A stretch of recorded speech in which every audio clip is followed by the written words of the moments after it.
हर हर महादेव। स्वागत है आप सभी का मेरे चैनल पर। आज मैं आपको शिव कहानियाँ सुनाऊंगी। तो चलिए सुनते हैं शिव जी और उनके भक्त की कहानी। तो चलिए सुनते हैं कहानी। बहुत पुराने दिनों की बात है। एक गांव में शिवदास नामक एक आदमी अपनी पत्नी के साथ रहता था।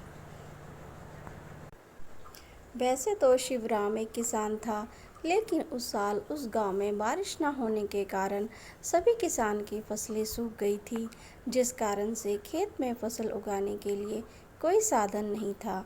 इस कारण से जिंदगी काफ़ी हताश और निराश चल रही थी। लेकिन उसके पास एक हाथ से चलाने वाला ठेला था, जिसको वह दूसरों की सामान को ढोने के लिए उपयोग करता था। वही ठेला से उसका घर का खर्चा चल रहा था। शिवराम की पत्नी का नाम गंगा था। वह एक बहुत ही ज़्यादा भक्ति में लीन रहने वाली औरत थी और हमेशा भगवान शिव, ब्रह्मा तथा अन्य की भक्ति किया करती थी। वह हमेशा जब भी खाना बनाया करते थे तो 2 रोटी भगवान शिव के लिए तथा 2 रोटी ब्रह्मा के लिए अपने बनाए खाने में से निकाल देते थे। भगवान को भोग चढ़ाकर वह गौ माता को खिला दिया करती थी। यह देखकर उसका पति मतलब कि शिवराम बहुत ज़्यादा नाराज़ हो जाया करता था। उसने कहा कि तुम इस तरह से अनाज बर्बाद करोगी तो मैं किस तरह से घर चलाऊँगा। तभी उसकी पत्नी कहती है कि मैं अनाज बर्बाद नहीं कर रही हूँ, बस अपने कमाए गए और बनाए गए खाने में से भगवान के लिए कुछ निकाल रही हूँ, क्योंकि हमारे पास जो अभी कमाई का ज़रिया है या जो कमाई आ रही है यह तो सभी भगवान की ही देन है। और उसमें से हम अगर भगवान के लिए थोड़ा कुछ धन निकाल रहे हैं तो उसमें क्या दिक्कत है। अगर भगवान ने हमें इतना कुछ दे रहे हैं तो हमें भगवान के लिए इतना कुछ करने के लिए भी क्या सोचना पड़ेगा।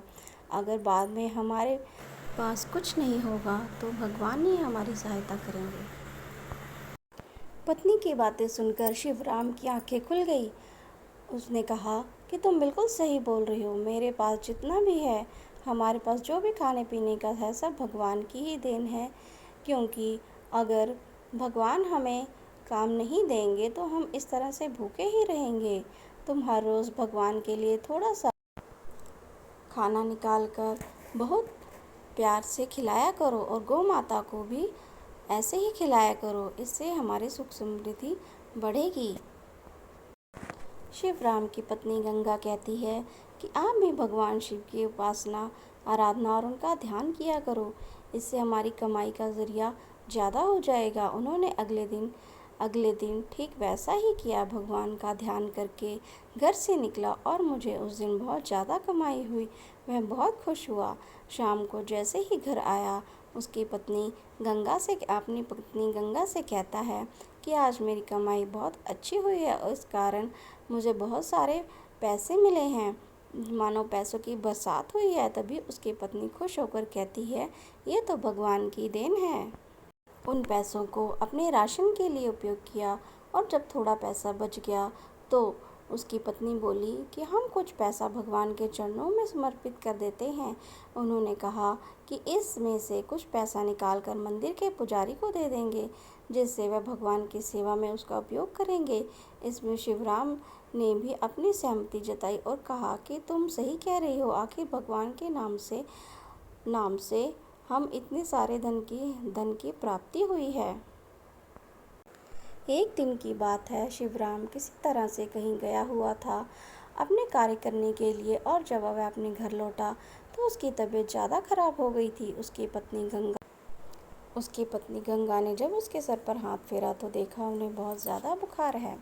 उसने तुरंत ही अपने पास के डॉक्टर को बुलाया और कहा कि मेरे पति जी को बहुत ज़्यादा बुखार है, इन्हें किसी प्रकार की दवाइयाँ देकर इनका इलाज कीजिए और इनका स्वास्थ्य सही हो जाए। जिससे डॉक्टर ने कहा, यह तो बहुत ज़्यादा समस्या है, इनका बुखार काफ़ी ज़्यादा है, अब तो 1 महीना स्वास्थ्य ठीक होने में लग जाएगा।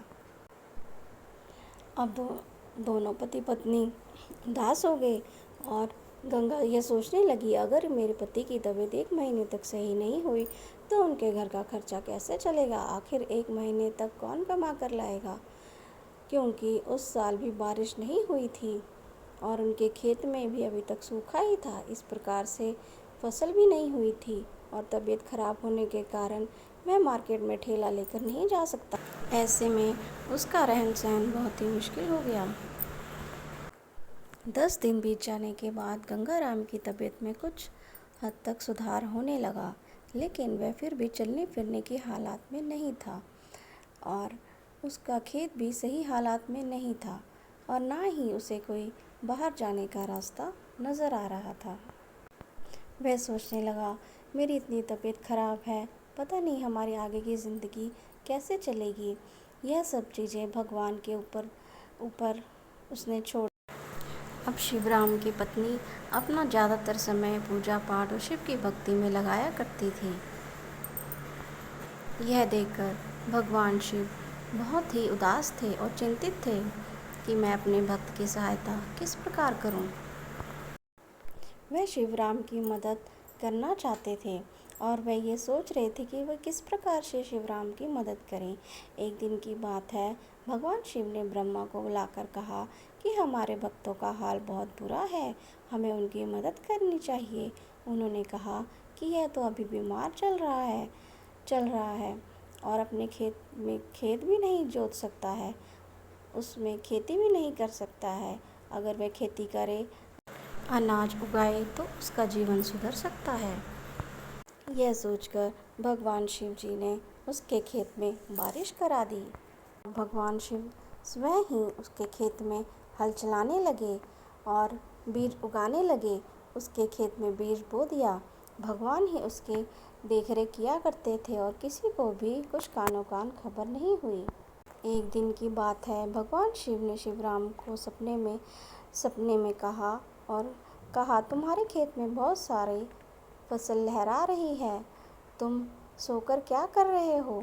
जाओ अपनी फसल को काटो और उसे बेच दो, इससे तुम्हारी ज़िंदगी की सारी मुसीबतें आसान हो जाएंगी। इतना सुनते ही शिवराम की आंखें खुल गई और वह सपना टूट गया। उसने सोचा कि भगवान शिव खुद ही आकर अगर ऐसा कह रहे हैं तो हो सकता है कि हमारे बंजर खेत में बहुत सारी फसल हो गई हो।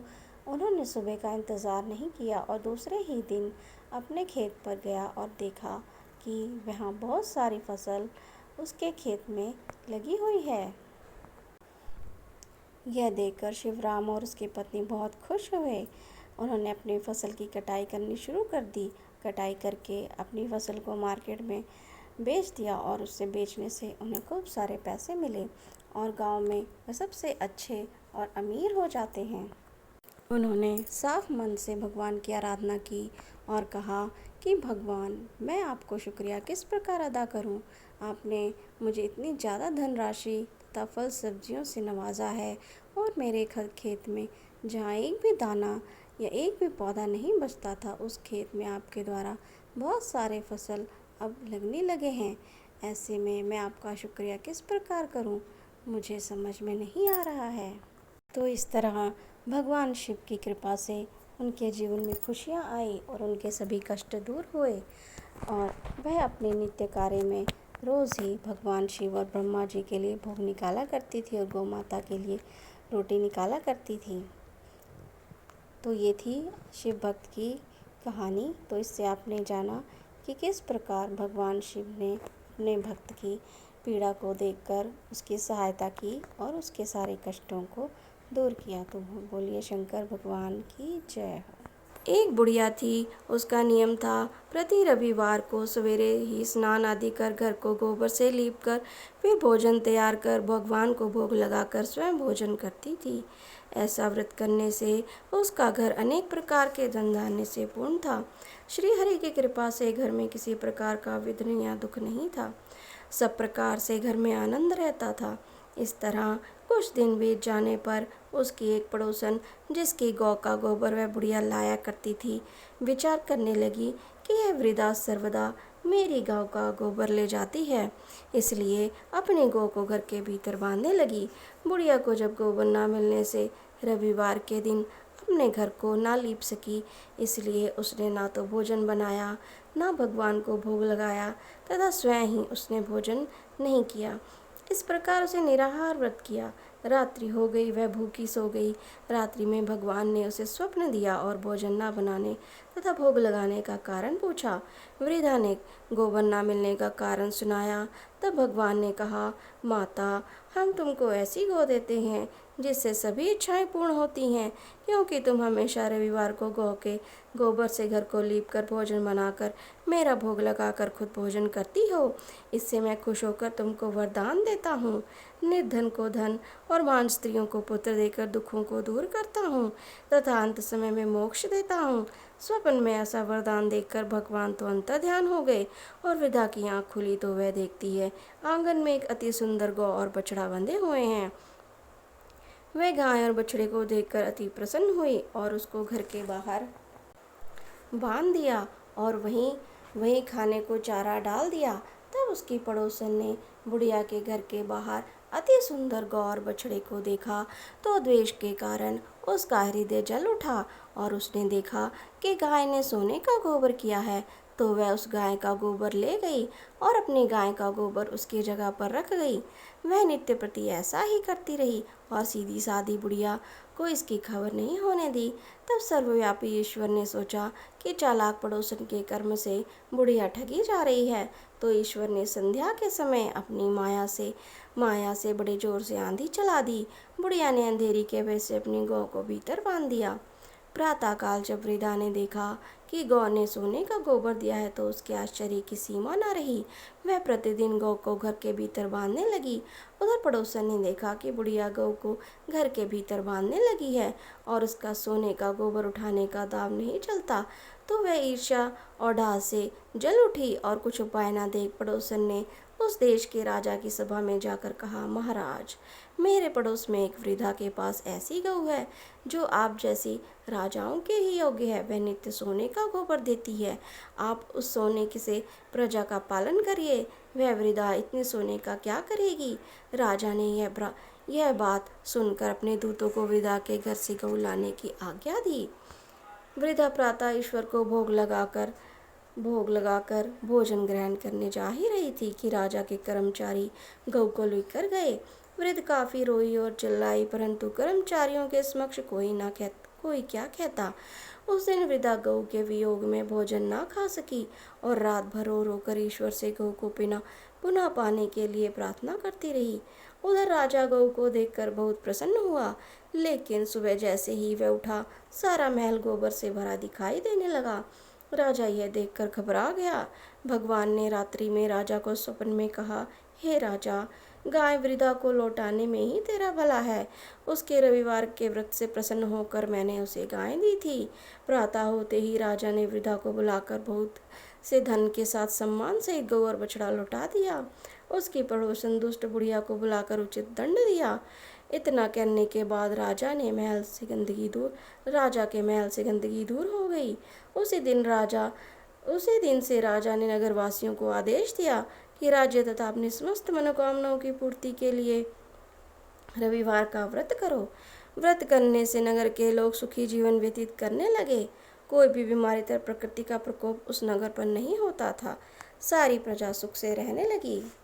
तो ये थी रविवार व्रत की कथा। कथा सुनने और कहने वाले पर सब पर अपनी कृपा दृष्टि बनाए रखना है प्रभु। तो अगर आपको कथा अच्छी लगी हो तो प्लीज़ मेरे चैनल को लाइक और सब्सक्राइब ज़रूर करें। ये सुनते हैं गणेश जी की कहानी। यह कथा उस समय की है जब प्राचीन काल में पृथ्वी पर राजा पृथु राज्य करते थे। पृथु के राज्य में जयदेवता नामक एक ब्राह्मण रहता था। ब्राह्मण के 4 पुत्र थे। बड़ी पुत्रवधू गणेश चौथ का व्रत करना चाहती थी। उसने इसके लिए अपनी सास से आज्ञा मांगी, तो सास ने इनकार कर दिया। जब बहू अपनी इच्छा सास के आगे निवेदन किया करती, सास ने अस्वीकार ही कर दिया। बहू परेशान रहने लगी। मन ही मन अपनी परेशानी गणेश जी को सुनाने लगी। बड़ी बहू का एक विवाह योग्य लड़का था। गणेश जी ने अप्रसन्न होकर उसे चुरा लिया। घर में उदासी छा गई। बड़ी बहू ने सास से प्रार्थना की कि माँ जी, यदि आप आज्ञा दें तो मैं गणेश चौथ का व्रत कर लूँ। हो सकता है वे प्रसन्न होकर हम पर कृपा कर दें और मेरा बेटा मिल जाए। बुजुर्गों का पोता पोती पर स्नेह तो रहता ही है, अतः उसने आज्ञा दे दी। बहू ने गणेश जी का व्रत किया। इससे प्रसन्न होकर गणेश जी ने दुबले पतले ब्राह्मण का रूप बनाया और जयदेव के घर आ गए। सास और बड़ी बहू ने बड़ी श्रद्धा और प्रेम से उन्हें भोजन कराया। गणेश जी ने तो उन पर कृपा करने के लिए ब्राह्मण का वेश बनाया था। उनके आशीर्वाद से बड़ी बहू का पुत्र घर लौट आया। भगवान ऐसी कृपा सब पर। बोलिए गणेश भगवान की जय हो।